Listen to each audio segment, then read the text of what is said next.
Good day mga katingker. Share ko sa inyo kung paano ba tayo makakatipid sa patuka sa ating mga alagang bibi. Yan. Share ko sa inyo itong aking pamamaraan para makatipid tayo sa patuka o pakain sa ating mga alagang bibi. Ito ang pakain natin is rice bran lang siya o tuyo ng tuyo siya o yung rice bran sa English. Hinaluan lang siya ng nagiling na na kangkong. Yan. Yun yung pinapakain natin. Minsan naman ito yung tinatawag na sa Tagalog darak ng palay din, rice bran sa English. Yan, hinaluan lang natin siya.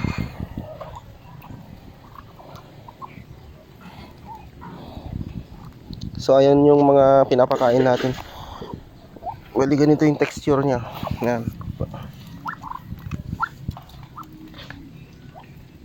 Ayan. Kangkong yan na nagiling. Giniling natin yan sa may DIY shredder natin. Ayan. Yun yung pinapakain natin sa ating mga alagang bibe para makatipid tayo sa patuka.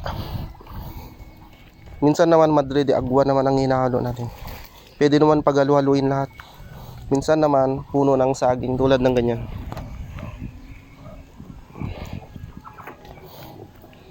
Puno ng saging, i-shredder mo lang siya o chop-chopin mo lang siya. Tapos ipaghalo mo dun sa ating darak palay.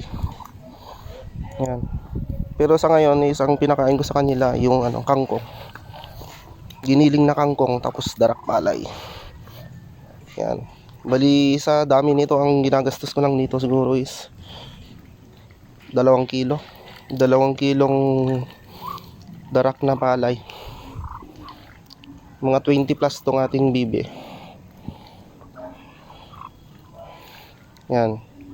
Tapos busog na sila doon. Wala pang 2 kilo yun. Halos 2 kilo lang. Yan. Ganun katipid natin. Nasa 20 plus lang yung gastos natin dito pag pinapakain natin yung mga ating malagang pato. Kasi kung feeds lang, siguradong mapapagastos tayo talaga. Yan. Marami akong matanim na madre de agua. Minsan pinaghalo ko yan yung puno ng saging, tapos yung madre de agua. Yan, depende sa kung ano yung available na sa inyo. Yun yung pwede nyong ihalo sa ating darak. Pero ako kompleto ako, meron akong kangkong, meron akong madre de agua, puno ng saging. Yan. Pwedeng pagwalaluin yun para mas masustansya. Pero minsan, yung ating kangkong, siyempre, naubos din. Kaya, ina-alternate ko siya. Pag medyo paubos na yung talbos ng ating kangkong, ang hinahalo na natin yung ating madre de agua. Yan. Pag medyo paubos na rin yung dahon, para makarecover yung ating madre de agua at saka kangkong, yung puno ng saging naman ang ating hinahalo sa ating darak palay. Ganun lang. Yan. Pakita ko sa inyo yung ating madre de agua. Puntahan natin.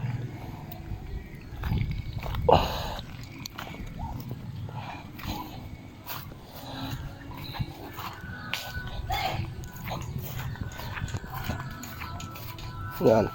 Marami rin itong ating madre de agua. Yan. So ayan ang ating madre de agua.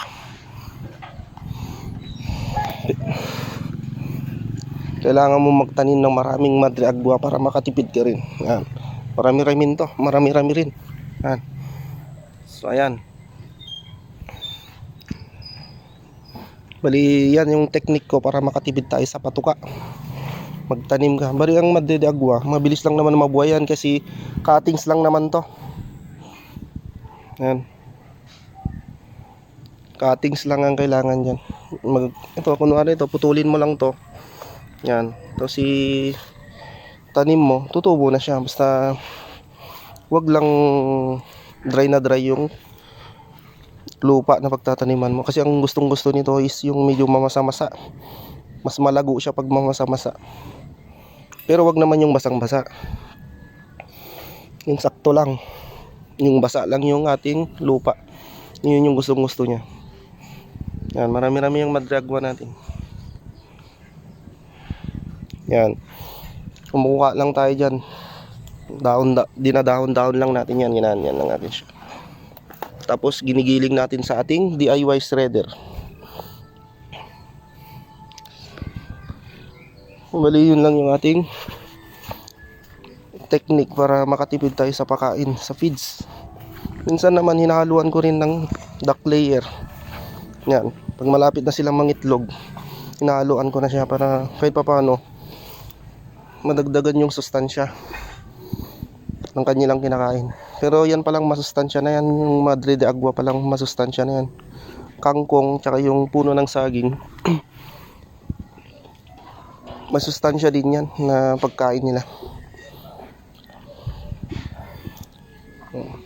Bali sa umpisa pa lang kung papakainin mo silang ganyan, hindi nila magugustuhan sa una, pero pag katagalan masasanay din sila. Masasanay din silang kumain ng ganyan, yung natural lang, organic. Tignan mo, sarap na sarap sila. Pati yung native na manok,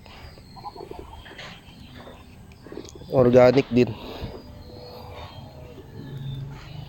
Bali yan lang yung ating ginagawa para makatipid tayo sa patuka.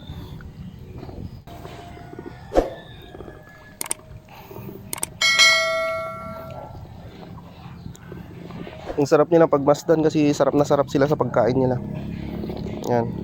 Tipid na tipid ka talaga dito.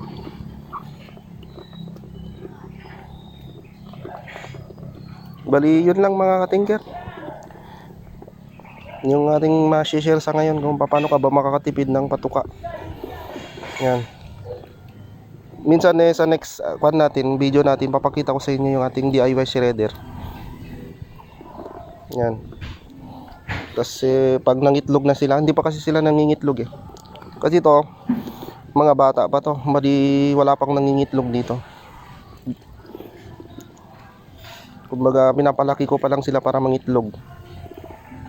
Yan. Bali isa lang ang dito, yung pinakamatanda na dati nang nangitlog. Bali yun lang, yun halata naman matanda na siya. Ayun. Yung pangit yung balahibo.